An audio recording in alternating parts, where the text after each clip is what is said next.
जय श्री कृष्णा। राधे राधे दोस्तों आज मैं आप लोगों को लड्डू गोपाल की एक ऐसी हृदय को झकझोर देने वाली बिल्कुल सत्य लीला कथा सुनाऊंगी जिसे सुनकर आप सभी की आंखें लड्डू गोपाल के प्रेम में रो देगी। इस दर्दनाक घटना को सुनकर आपका हृदय कांप जाएगा। दोस्तों, जो भक्त लड्डू गोपाल की सेवा करते हैं वो अपने बाल गोपाल को चंदन का टीका अवश्य लगाते हैं। चंदन के टीका लगाए बिना लड्डू गोपाल का श्रृंगार पूरा नहीं माना जाता है। परंतु दोस्तों, क्या हुआ जब एक भक्त ने अपने लड्डू गोपाल को चंदन का टीका लगाया?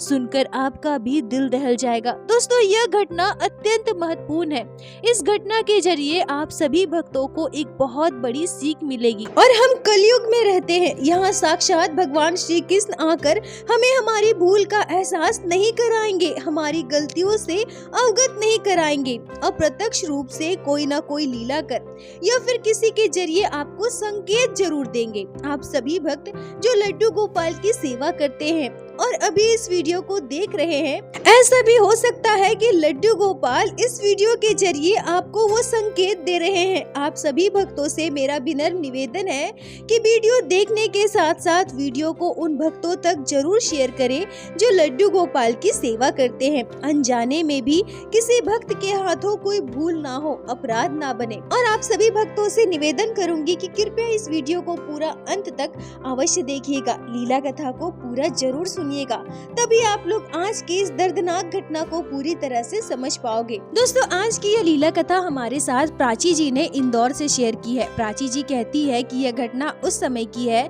जब मेरी नई नई शादी हुई थी। दरअसल जब मैं 19 साल की थी और कॉलेज में पढ़ाई कर रही थी, तभी मेरे मम्मी पापा ने मेरी शादी कर दी, क्योंकि मेरे हस्बैंड के लिए जल्दबाजी में लड़की ढूंढी जा रही थी। जब मेरे परिवार वालों को अच्छा लड़का मिला, घर परिवार अच्छा मिला और सबसे बड़ी बात, मेरे ससुराल वालों की तरफ से कोई भी दान दहेज की मांग नहीं थी, तो मेरे मम्मी पापा ने मेरी शादी करवा दी। उस समय मैं बीए फर्स्ट ईयर की पढ़ाई कर रही थी और मेरे ससुराल में मेरे हस्बैंड की शादी के लिए जल्दबाजी इसलिए कर रहे थे क्योंकि बात ऐसी थी कि मेरे ससुर जी नहीं थे और मेरी सासू माँ गंभीर रोग से ग्रसित थी। उनके पास ज्यादा समय नहीं था। मेरी दादी सासू माँ थी जो कि बहुत वृद्ध हो चुकी थी। मेरी सासू माँ की इच्छा थी कि वो अपनी बहू को देखना चाहती है, इसलिए जो मेरे हस्बैंड के मामा जी थे, यानी कि मेरे मामा ससुर जी, जल्दबाजी में मेरे हस्बैंड की शादी के लिए लड़की ढूंढ रहे थे। मेरी शादी हुई और मैं अपने ससुराल आई तो अचानक से मुझ पर बहुत ज्यादा बोझ पड़ गया, पर फिर भी मैं सब कुछ संभालने की कोशिश करती थी, क्योंकि शादी से पहले मैंने कभी घर का काम नहीं किया था। पर यहाँ ससुराल आने के बाद मेरी सासू माँ बीमार और मेरी दादी सासू माँ वृद्ध हो चुकी थी, इसलिए घर के सारे काम भी मुझे ही करने पड़ते थे। मेरी सासू माँ बीमार थी तो उनकी देखभाल करना, दादी सासू माँ वृद्ध थी तो उनका ध्यान रखना, और मेरे हस्बैंड जॉब करते थे तो समय पर उनके लिए नाश्ता वगैरह बनाना, ये सब कुछ मुझे ही संभालना पड़ता था। और साथ ही साथ मेरी पढ़ाई भी जो मुझे जारी रखनी थी। पर इन सब कामों में मेरे हस्बैंड भी मेरा बहुत सहयोग करते थे। शाम को ऑफिस से घर वापस आने के बाद वो घर के कामों में थोड़ी बहुत मेरी मदद भी कर दिया करते थे। और इधर मेरी दादी सासू माँ जो बहुत ज्यादा वृद्ध हो चुकी थी, पर फिर भी वो घर के छोटे छोटे काम में मेरी मदद कर दिया करती थी। पर सबसे ज्यादा दिक्कत मेरी सासू माँ की सेवा में होता था, क्योंकि वो पूरी तरह से बिस्तर पर आ चुकी थी। उनका मुझे बहुत ज्यादा ध्यान रखना पड़ता था। ससुराल जाने के बाद सबसे ज्यादा आश्चर्यजनक चीज जो मैंने देखी थी वो थी लड्डू गोपाल की सेवा। मेरी दादी सासू माँ के पास एक बिल्कुल छोटे से 0 नंबर साइज के लड्डू गोपाल थे, जिनका वो खूब ख्याल रखती थी। खुद वृद्ध हो चुकी थी, खुद के काम ठीक से नहीं कर पाती थी, पर अपने लल्ला की छोटी छोटी जरूरतों का ध्यान रखती थी। जैसे कि मैंने बताया, वृद्ध होने के बावजूद घर के छोटे छोटे कामों में मेरी मदद भी किया करती थी, पर उनमें उनका सबसे महत्वपूर्ण काम यह था अपने लड्डू गोपाल की सेवा करना। इतनी वृद्ध होने के बाद भी वो सुबह और जल्दी उठ जाया करती थी, समय पर लड्डू गोपाल को जगाती थी, उन्हें स्नान करवाती थी, भोग लगाती थी। दोपहर में उन्हें भोग लगाती थी, शाम को दिया बाती करती थी, भोग लगाती थी, रात को अपने लल्ला को लोरी गाकर सुनाती थी। ये सब कुछ मेरी दादी सासू माँ बिल्कुल समय पर और बहुत ही प्यार से किया करती थी। अब क्योंकि मैं उस समय कॉलेज में पढ़ाई कर रही थी और अचानक से मेरी शादी हो गई, तो पूजा पाठ में मेरी ज्यादा रुचि नहीं थी। मैं यह तो नहीं कहूँगी कि मैं बिल्कुल भी पूजा पाठ नहीं करती थी। कभी कभी तीज त्योहार में अपनी मम्मी के साथ मंदिर चली जाया करती थी, पर कभी उपवास करना, नित्य घर में पूजा पाठ करना, यह सब कुछ मैंने शादी से पहले नहीं किया था। और लड्डू गोपाल की सेवा तो मेरे लिए बिल्कुल भी नया था, क्योंकि मेरे मायके में लड्डू गोपाल विराजित नहीं थे और ना ही मैंने कभी लड्डू गोपाल की सेवा होते देखा था। और अभी के समय की तरह उस समय मेरे पास मोबाइल फोन नहीं था। यह घटना लगभग 13-14 साल पहले की है। उस समय मेरे पास एंड्रॉइड फोन तो था, पर आज के समय की तरह डेटा इतना ज्यादा सस्ता नहीं था। इंस्टाग्राम तो बहुत दूर की बात है, यूट्यूब भी बिल्कुल ना के बराबर चलाते थे। तो अभी तो लोग यूट्यूब पर देखकर बहुत सारी चीजें सीख लेते हैं, पर मुझे लड्डू गोपाल की सेवा की ज्यादा जानकारी भी नहीं थी। मेरी दादी सासू माँ को मैं प्रत्येक दिन लड्डू गोपाल की सेवा करते देखती थी, पर मैंने कभी लड्डू गोपाल की सेवा नहीं की, क्योंकि मैं घर के कामों में ही, अपनी पढ़ाई में, अपनी सासू माँ की देखभाल में इतना ज्यादा व्यस्त रहती थी कि मुझे अपनी दादी सासू माँ की मदद करने का या फिर उनके साथ लड्डू गोपाल की सेवा करने का समय ही नहीं मिलता था। और मेरे हस्बैंड ने मुझसे साफ साफ कह दिया था कि अगर तुमसे घर का काम ना हो तो तुम एक समय के लिए उसे छोड़ सकती हो। खाना ना बनाओ तो भी चलेगा, मैं बाहर से खाना लेकर आऊंगा, पर मेरी मम्मी का अच्छे से ध्यान रखना। हर बच्चे की तरह मेरे हस्बैंड भी अपनी माँ से बहुत प्यार करते थे, और अब जब उनकी माँ को इतनी गंभीर बीमारी थी तो भला कोई भी बेटा अपनी माँ की ऐसी दशा को कैसे सह सकता है। मैं भी अपने हस्बैंड के कहे अनुसार अपनी सासू माँ की खूब देखभाल करती थी, पर शायद हमारी किस्मत ही खराब थी। मेरी शादी के लगभग 7 महीने के बाद मेरी सासू माँ हम सभी को छोड़कर चली गई, उनकी मृत्यु हो गई। मेरी सासू माँ के जाने का दुख तो हम सभी को था, पर मेरे हस्बैंड बहुत ज्यादा उदास रहा करते थे। पर साथ ही साथ मेरी दादी सासू माँ भी बहुत उदास हो गई थी। शायद अपनी बहू के जाने के बाद वो खुद को बहुत अकेला महसूस कर रही थी। उम्र भी बहुत ज्यादा हो गई थी, आए दिन उन्हें कोई न कोई बीमारी लगी रहती थी। दादी माँ जो अपने लड्डू गोपाल से इतना प्रेम करती थी, बाल गोपाल का इतना ध्यान रखती थी, अब उनकी शारीरिक स्थिति भी ठीक न होने के कारण कभी कभी वो मुझे लड्डू गोपाल की सेवा में मदद के लिए कहा करती थी। छोटी छोटी चीजें मुझसे करवाया करती थी, कभी पूजा के बर्तन साफ करवाना तो कभी लड्डू गोपाल की पोशाक धुलवाना या लड्डू गोपाल के लिए दूध गर्म करने को कहना। ये सारी चीज मैं लड्डू गोपाल के लिए कर दिया करती थी। अब इसी बीच मेरी परीक्षा भी आ गई थी। अब मुझे परीक्षा की तैयारी भी करना था। घर की इतनी सारी जिम्मेदारियां, घर के काम, मुझ पर बहुत ज्यादा दबाव पड़ रहा था। पर इस बीच जब मेरी दादी सासू माँ पूजा पाठ के लिए मदद करने को कहा करती थी या लड्डू गोपाल की सेवा में मुझे मदद करने को कहती थी, तो सच कहूँ तो कभी कभी मुझे बहुत गुस्सा आता था। मतलब जब मैं घर के सारे काम समेटकर दोपहर के समय अपनी पढ़ाई करने के लिए बैठती थी और उस समय अगर मेरी दादी सासू माँ लड्डू गोपाल के भोग लगाने के लिए जाए और मुझसे कोई काम कह दे तो मुझे बहुत गुस्सा आ जाता था, पर फिर भी मैं चुपचाप उनके काम कर दिया करती थी। ऐसे ही समय बीत रहा था। मेरी परीक्षा हो गई और कुछ महीने और बीत गए। दिन ब दिन मेरी दादी सासू माँ की स्थिति और खराब होने लगी। वो बहुत ज्यादा बीमार रहने लगी। एक समय ऐसा भी आया जब वो पूरी तरह से बिस्तर पर आ गई थी और अब मेरी स्थिति और ज्यादा बुरी हो गई, क्योंकि घर के इतने सारे काम, दादी सासू माँ की देखभाल करना और साथ साथ अब मुझ पर लड्डू गोपाल की सेवा की जिम्मेदारी भी थी। मैंने अपनी दादी सासू माँ को लड्डू गोपाल की सेवा तो करते देखा था, पर जब मुझ पर लड्डू गोपाल की सेवा की संपूर्ण जिम्मेदारी आई तो मैं क्या करूं, कैसे करूं, मुझे कुछ भी समझ नहीं आ रहा था। क्योंकि लड्डू गोपाल एक तो इतने छोटे थे, 0 नंबर साइज के, उन्हें कैसे तैयार करूं, उनका कैसे श्रृंगार करूं, मुझे कुछ भी नहीं आता था। और मैं बिल्कुल भी झूठ नहीं कहूंगी, लड्डू गोपाल की सेवा में मेरा मन भी नहीं लगता था। पर क्योंकि मेरी दादी सासू माँ पूरी तरह से बिस्तर पर आ चुकी थी और अब जब लड्डू गोपाल हमारे घर के ठाकुर है तो किसी न किसी को तो उनकी सेवा करनी ही है।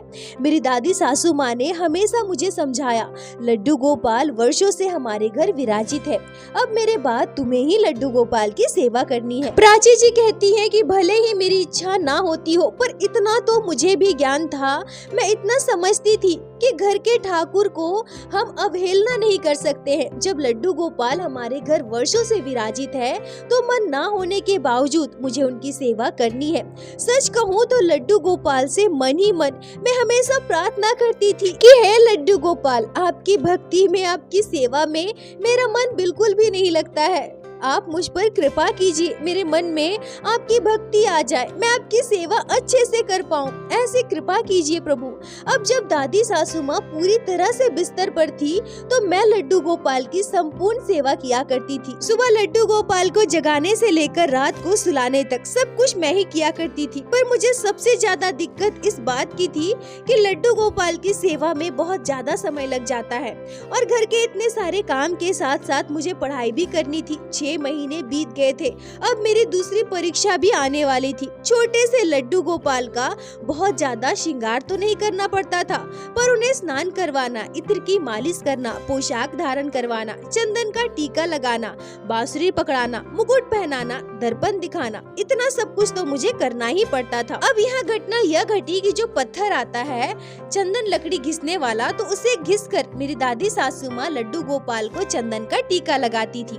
अब जब मैं लड्डू गोपाल की सेवा प्रारंभ की तो मैं भी वैसा ही किया करती थी। अब एक दिन मैं पूजा का कुछ सामान लेने के लिए बाजार गई थी। तब मैंने देखा कि बाजार में चंदन टीका नाम से चंदन का पेस्ट मिलता है डब्बे में। उस पर लिखा हुआ था कि शुद्ध चंदन से बना हुआ चंदन का पेस्ट। अब मैं सोचने लगी कि लकड़ी को पत्थर में प्रत्येक दिन घिसकर लड्डू गोपाल को टीका लगाने में बहुत समय लग जाता है और यह पेस्ट बना हुआ है तो इसे ही घर लेकर चलती हूँ, मेरा थोड़ा समय भी बच जाएगा। यह सोचकर मैंने उस चंदन के पेस्ट को खरीद लिया और घर लेकर आई। अब अगले दिन से जब मैं लड्डू गोपाल की सेवा करती थी तो वही चंदन का टीका लगाती थी। पर यहाँ सबसे बड़ी आश्चर्यजनक घटना तो यह घटी कि जिस दिन मैंने पहली बार लड्डू गोपाल को चंदन का टीका लगाया, उसी दिन मेरी दादी सासू माँ अपने कमरे से चिल्लाते हुए कहती है कि बहू, मेरे लल्ला के आगे पंखा लगा दे या फिर उन्हें यहाँ लाकर पंखे में बिठा दे। पता नहीं क्यों मुझे ऐसा महसूस हो रहा है कि मेरे लल्ला को तकलीफ हो रही है। प्राची जी कहती हैं कि यह पहली बार था जब मेरी दादी सासू माँ ऐसी बातें कर रही थी। अब वो पूरी तरह से बिस्तर पर थी। उनकी स्थिति इतनी दयनीय थी कि वो बिस्तर पर ही मलमूत्र त्याग कर देती थी। वो चल फिर बिल्कुल भी नहीं पाती थी। पर जब उन्होंने यह बात कही तो मुझे थोड़ा अटपटा लगा। मुझे लगा कि बुजुर्ग हो गई है, कुछ भी कहती है, पर वो बार बार एक ही बात की रट लगाए हुई थी। अब ऐसा होता है कि जब इंसान बुजुर्ग हो जाए तो उनके अनुसार अगर कार्य ना हो तो वो एक ही बात बार बार बोलता रहता है। तो मैंने उनके मन की संतुष्टि के लिए लड्डू गोपाल के आगे टेबल फैन लगा दिया। अब वह दिन तो बीत गया, पर दूसरे दिन फिर से वैसी ही घटना घटी। लड्डू गोपाल की सेवा के बाद मैं नाश्ता कर रही थी, तभी मेरी दादी सासू माँ फिर से चिल्लाने लगती है, अरे बहू, क्या कर रही हो? मेरे लल्ला को तकलीफ हो रही है। क्या किया तूने लल्ला के साथ? उन्हें ठीक से स्नान नहीं करवाया क्या? उनकी सेवा में कोई कमी है क्या? क्या करती हो तुम मेरे लल्ला के साथ? क्या तूने मेरे लल्ला को टाइट वस्त्र पहनाए हैं या फिर ठंडे जल से स्नान नहीं करवाया? बहू, बहुत ज्यादा गर्मी है, मेरे लल्ला को तकलीफ हो रही है, मेरे लल्ला के आगे फैन लगा देना। ऐसा कहकर मेरी दादी सासू माँ बहुत ज्यादा चिल्लाने लगी। अब मुझे बहुत विरक्त भाव महसूस हो रहा था, क्योंकि घर के इतने सारे काम करने के बाद, पूजा पाठ करने के बाद मैं नाश्ता करने बैठी हूँ और इस समय दादी सासू माँ इतना चिल्ला रही है। मुझे बहुत ज्यादा गुस्सा आ रहा था और गुस्से में उठकर मैं जाकर लड्डू गोपाल के आगे फैन लगा देती हूँ। अब यह सिलसिला लगभग 6 दिनों तक चला। 6 दिनों तक वो प्रत्येक दिन जब मैं लड्डू गोपाल की सेवा के बाद घर के कोई काम करती थी या अपने पढ़ाई के लिए बैठती थी, तभी मेरी दादी सासू माँ चिल्लाने लगती थी। अब तो वो ऐसा करने लगी थी कि टेबल फैन लगाने के बाद भी मुझसे कहती थी कि मेरे लल्ला को राहत नहीं मिली, मेरे लल्ला को तकलीफ हो रही है, मेरे लल्ला परेशान है, मेरे लल्ला तकलीफ में है, तुम मेरे लल्ला को ठंडे जल से फिर से स्नान करवाओ। अब प्राची जी कहती है कि मतलब मेरी दादी सासू माँ ने मुझे परेशान कर दिया था। मेरी सासू माँ जो इतनी बीमार थी, पर उनकी सेवा में मुझे कभी इतनी परेशानी नहीं हुई जितना कि मेरी दादी सासू माँ की वजह से मुझे हो रहा है। मैं बिल्कुल तंग आ गई थी, पर उनकी बात तो माननी ही थी क्योंकि वो बहुत ज्यादा बुजुर्ग हो गई गई थी। अब चलने फिरने में भी असमर्थ थी। अगर मैं उनकी बात ना सुनती तो वो ऐसे ही चिल्लाते रहती। फिर बस उनके मन की संतुष्टि के लिए मैं उनके कहे अनुसार लड्डू गोपाल को दोबारा ठंडे जल से स्नान करवा देती थी। तभी एक दिन एक ऐसी घटना घटती है जिस पर उस समय विश्वास करना मेरे लिए भी बहुत मुश्किल था और उनके लिए भी नामुमकिन होगा जो लड्डू गोपाल की सेवा नहीं करते हो, जिनको लड्डू गोपाल से जुड़ाव ना हो, प्रेम ना हो। प्राची जी कहती है कि जैसा कि मैंने बताया, गर्मियों का मौसम था और उस दिन अक्षय तृतीया का त्योहार था और यहाँ एक भक्त का प्रेम देखिए। खुद तो बिस्तर पर थी पर मेरी दादी सासू माँ को इतना ज्ञान था कि आज अक्षय तृतीया है और आज लड्डू गोपाल की सेवा विशेष होनी चाहिए। दादी माँ ने लड्डू गोपाल के भोग के लिए जो सब कुछ कहा था वो मैंने तैयार कर लिया था। कुछ चीजें मैंने खुद बना ली थी और कुछ अपने हस्बैंड से बाजार से मंगवा लिया था। दादी माँ कहती है कि बहू, आज लड्डू गोपाल की विशेष सेवा है। आज उनकी चंदन सेवा होगी। बाल गोपाल के पूरे विग्रह पर तुम चंदन का लेप लगाना। दादी सासू माँ के कहे अनुसार मैंने लड्डू गोपाल को स्नान करवाया और पूरे विग्रह पर चंदन का लेप लगाया। मैंने वही चंदन का लेप लगाया था जो मैं प्रत्येक दिन लगाती थी, मतलब कि वह डब्बे वाले चंदन का पेस्ट। उन्हें भोग वगैरह लगाकर मैं अपने काम में व्यस्त हो गई। पर आज मेरी दादी सासू माँ इतना ज्यादा चिल्लाने लगी, इतना ज्यादा गुस्सा करने लगी कि उनका यह रूप मैंने पहली बार देखा था। बिल्कुल भी वो बिस्तर से उठ नहीं पाती थी, पूरी तरह से बिस्तर पर पड़ी रहती थी, मलमूत्र भी बिस्तर पर ही त्याग करती थी। पर वह इतने गुस्से में थी कि उठने की कोशिश करने लगी, चिल्लाने लगी, चीखने लगी और कहती है कि मेरे लल्ला के साथ तूने क्या कर दिया? मेरे लल्ला को बहुत तकलीफ हो रही है, मेरे लल्ला बहुत तकलीफ में है। अब क्योंकि उनका यह प्रत्येक दिन का था, प्रत्येक दिन दादी सासू माँ ऐसे ही चिल्लाती थी, पर आज वो कुछ ज्यादा ही चिल्ला रही थी। मैं भी दौड़ते हुए उनके पास गई, उन्हें शांत करवाया और उनसे कहने लगी कि आप चिल्ला क्यों रही हैं? परेशान मत होइए, मैं आपके लल्ला के आगे फैन लगा देती हूँ। और मैंने लड्डू गोपाल के आगे टेबल फैन लगा दिया। पर पंखा लगाने के बाद भी वो चिल्लाने लगी, चीखने लगी, मेरे लल्ला को अब भी तकलीफ हो रही है, मेरे लल्ला बहुत तकलीफ में है, मेरे लल्ला को स्नान करवाओ, मेरे लल्ला को स्नान करवाओ। प्राची जी कहती है कि मैं बिल्कुल तंग आ गई थी। यह तो उनका प्रत्येक दिन का हो गया था। मैं तुरंत उठी और मैंने लड्डू गोपाल को ठंडे जल से स्नान करवा दिया। पर आज तो मेरी दादी सासू माँ ने हद ही कर दी। प्रत्येक दिन तो लड्डू गोपाल के आगे पंखा लगाने के बाद, उन्हें दोबारा ठंडे जल से स्नान करवाने के बाद वो चुप हो जाया करती थी। पर आज तो वो चुप होने का नाम ही नहीं ले रही थी। चीखते हुए जब वो उठने की कोशिश करती है तो अपने बिस्तर से जमीन पर गिर जाती है। अब मुझे बहुत ज्यादा बुरा लग रहा था और साथ ही साथ गुस्सा भी आ रहा था, पर मैंने किसी तरह से खुद को संभाला और उन्हें दोबारा से बिस्तर पर लिटाया। मैं उनके पास गई और मैंने उनसे बहुत अच्छे से पूछा कि आपको क्या तकलीफ है, आप क्या चाहती है? तो वो कहती है कि लड्डू गोपाल को एसी वाले कमरे में ले जाकर रखो, मेरे लल्ला को तकलीफ हो रही है, तुम उन्हें अभी एसी वाले कमरे में लेकर जाओ। अब अपनी दादी माँ को शांत करवाने के लिए मैं लड्डू गोपाल को उठाकर एसी वाले कमरे में ले जाकर बिठा देती हूँ। पर अब भी मेरी दादी सासू माँ बोले जा रही थी, मेरे लल्ला को तकलीफ हो रही है, मेरे लल्ला को दर्द हो रहा है, मेरे लल्ला तकलीफ में है। ऐसा कहते हुए उनके दोनों आंखों से आंसू बह रहे थे। मैंने अपनी दादी सासू माँ को बहुत समझाया और समझा बुझाकर उन्हें शांत करवाया। अपनी दादी सासू माँ का लड्डू गोपाल के प्रति ऐसा भाव मेरे लिए बिल्कुल भी अचंभित करने वाला था। लड्डू गोपाल से वो बहुत प्रेम तो करती है, यह मुझे पता था, पर बाल गोपाल के प्रति उनका ऐसा भाव जो उनकी आंखों से आंसू आने लगे, उनके इस भाव को देखकर मेरा गुस्सा बिल्कुल शांत हो गया। अब मैं भी भावुक हो रही थी। मैं तो बस अपनी दादी सासू माँ के लिए और अपना फर्ज समझकर, कर्तव्य समझकर लड्डू गोपाल की सेवा कर रही थी। मैं सच कहूँ तो मेरे हृदय में बाल गोपाल के लिए उस समय बिल्कुल भी प्रेम या लगाव नहीं था, पर लड्डू गोपाल मेरे साथ इतनी बड़ी लीला करेंगे, इतना बड़ा चमत्कार करेंगे, मैंने अपने सपने में भी नहीं सोचा था। प्राची जी कहती हैं कि रात को जब मैं गहरी नींद में सो रही थी तभी मेरे साथ रोंगटे खड़े कर देने वाला घटना घटा। उसी रात मैंने अपने सपने में एक अद्भुत दृश्य देखा। मैं अपने सपने में देखती हूँ कि एक छोटा सा बच्चा लगभग 2.5-3 साल का हमारे घर में घूम रहा है। घूमते हुए वो बहुत रो रहा है। दोस्तों, प्राची जी मुझसे कहती हैं कि अब भी जब मैं उस घटना को याद करती हूँ और आपको इस घटना के बारे में बता रही हूँ तो मेरे पूरे शरीर में सिहरन हो रहा है।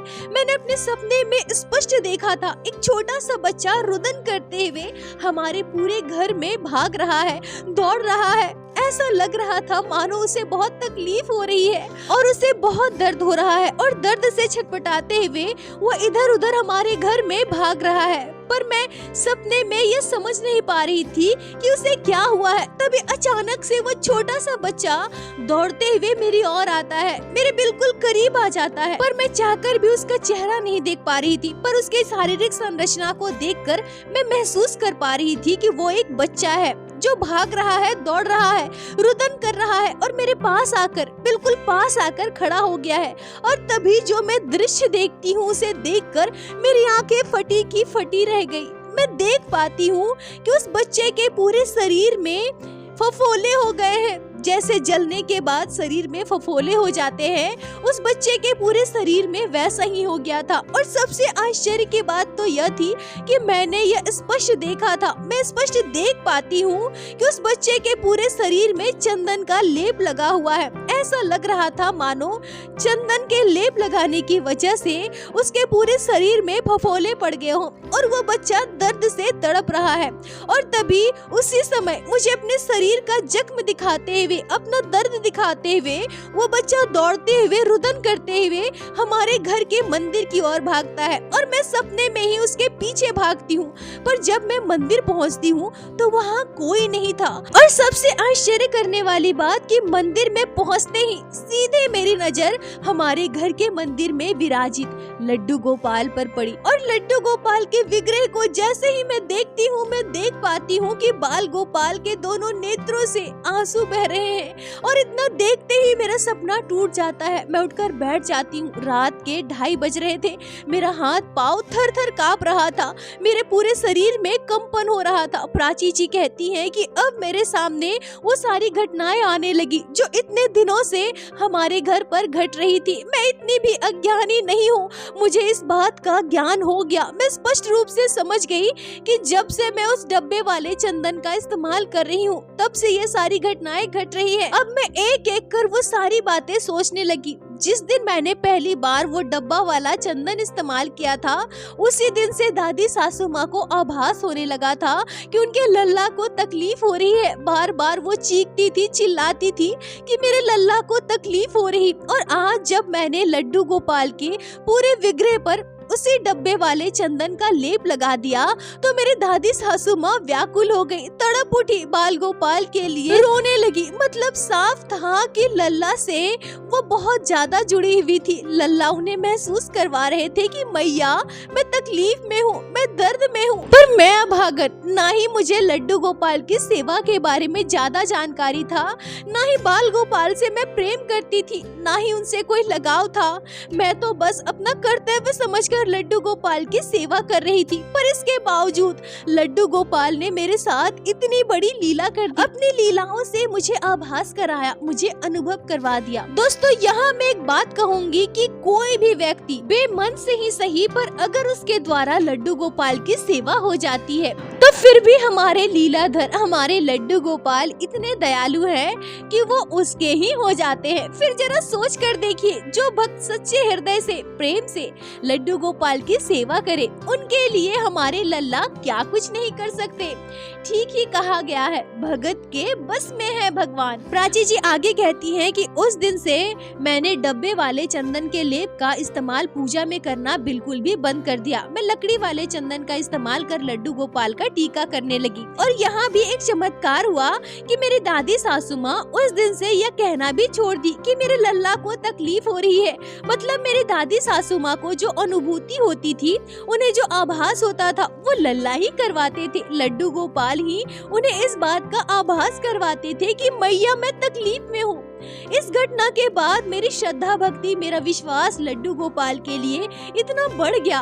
मतलब एकाएक मैं बाल गोपाल से इतना ज्यादा जुड़ गई। पूरी श्रद्धा भाव से, प्रेम से मैं लल्ला की सेवा करने लगी। ठाकुर जी की ऐसी कृपा हुई कि एक ही पल में बाल गोपाल ने मुझे अपना भक्त बना लिया। आज इस घटना को वर्षों बीत गए। मेरी दादी सासू माँ तो इस दुनिया से जा चुकी है, उन्हें गोलोक धाम की प्राप्ति हुई है, पर लड्डू गोपाल की सेवा हमारे घर में अब भी हो हो रही है और मैं बाल गोपाल से बस यही प्रार्थना करती हूँ कि हे मेरे ठाकुर जी, पीढ़ी दर पीढ़ी हमारे घर आप विराजित रहना। जैसे मैं आपकी सेवा कर पा रही हूँ वैसे ही आगे भी हमारी पीढ़ी आपकी सेवा कर पाए, इतनी कृपा करना प्रभु। प्राची जी, आपका बहुत बहुत धन्यवाद जो आपने लड्डू गोपाल की इस अद्भुत लीला को हमारे साथ शेयर की, जिसे मैं हमारे चैनल के माध्यम से बाकी सारे भक्तों तक पहुंचा सकी। अपना साथ और प्यार ऐसे ही बनाए रखे। दोस्तों, आप लोग भली भांति समझ गए होंगे कि इस घटना से हमें क्या सीख लेनी चाहिए। आजकल जहां हमें शुद्ध हवा भी नहीं मिल पाता है, वहां हम ये सोच भी कैसे सकते हैं कि हमारे लल्ला के लिए डब्बे वाले चंदन का इस्तेमाल करें और वो पूरी तरह से शुद्ध होगा। लड्डू गोपाल छोटे से शिशु हैं, उनकी छोटी सी छोटी जरूरतों का, आराम का हमें ही ध्यान रखना है और जहां तक हो सके लड्डू गोपाल के लिए घर पर बनी हुई वस्तुओं का ही उपयोग करें। और रही बात चंदन की, तो आप लकड़ी वाले चंदन को घिसकर लड्डू गोपाल का टीका करें। दोस्तों, आपसे मैं हाथ जोड़कर प्रार्थना करूंगी कि कृपया ऐसा ना करें और उन लोगों के साथ यह वीडियो जरूर शेयर करें जिनके घर लड्डू गोपाल की सेवा होती है। किसी के भी लल्ला को तकलीफ नहीं होनी चाहिए। और इस घटना पर आपके क्या विचार है, आपके क्या राय है, कमेंट में जरूर बताएं। मुझे आप सभी के कमेंट का इंतजार रहता है। और प्रत्येक दिन की भांति लीला कथा के अंत में मैं आप सभी भक्तों से हाथ जोड़कर प्रार्थना करूंगी, ठाकुर जी की भक्ति कीजिए, लड्डू गोपाल की सेवा कीजिए, नाम जाप कीजिए और एक बार मेरे साथ प्रेम से कहिए, बोलो बांके बिहारी लाल की जय, लड्डू गोपाल की जय, जय जय श्री राधे। दोस्तों, यदि आप लोगों को आज की यह लीला कथा अच्छी लगी हो, आपके हृदय को स्पर्श की हो, तो कृपया वीडियो को लाइक कर अपने दोस्तों के साथ शेयर अवश्य करें, जिससे बाकी भक्त भी लड्डू गोपाल की इस अद्भुत लीला कथा का श्रवण कर सके। और हमारे चैनल को सब्सक्राइब करें, जिससे प्रत्येक दिन आप लोग हमारे चैनल पे श्री बांके बिहारी श्री लड्डू गोपाल की अद्भुत लीला कथाएं श्रवण कर सके। दोस्तों, यदि आपके जीवन में घटी हो कोई भी चमत्कारी घटना या लड्डू गोपाल ने कभी भी की हो कोई भी लीला जिसे आप हमारे साथ शेयर करना चाहते हैं, तो कृपया हमें इंस्टाग्राम पे मैसेज करें। हम आपसे कांटेक्ट करेंगे और आपकी उस लीला कथा को हमारे चैनल पे बाकी सारे भक्तों के साथ शेयर अवश्य करेंगे। लड्डू गोपाल की कृपा आप पर और आपके पूरे परिवार पर बनी रहे। राधे राधे दोस्तों।